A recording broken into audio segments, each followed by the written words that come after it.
Mwanaume ambaye ana tatizo la kuvimba kwa tezi dume anaweza kumpa mwanamke ujauzito, lakini inakuwa ni kwa tabu sana. Sikiliza, iko hivi.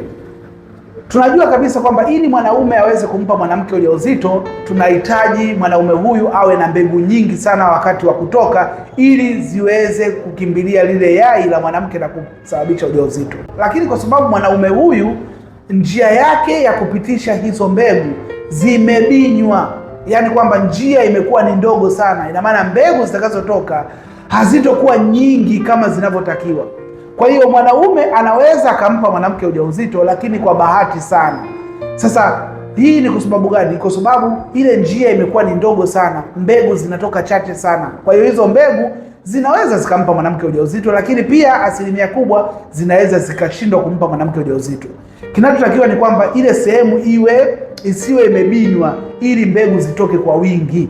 Sasa ipo hivi, kama ni mwanaume ambaye una tatizo la kuvimba kwa tezi dume na unajaribu kumpa mwanamke ujauzito na haujafanikiwa, na mmeenda hospitali, mwanamke anaambiwa hana shida yoyote, basi tatizo liko kwako, kwa sababu ya hiyo tezi dume yako imevimba.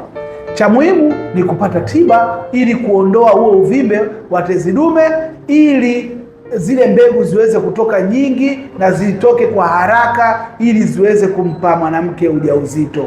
So kama una tatizo la kuvimba kwa tezi dume mwanaume na umejaribu sana kumpa mwanamke ujauzito lakini unashindwa, basi unaweza kuwasiliana na mimi nikaweza kupatia tiba ambayo itakusaidia kuharakisha kuondoa huo uvimbe na kumpa mwanamke ujauzito. Chukua namba yangu bao, nipigie niweze kusaidia.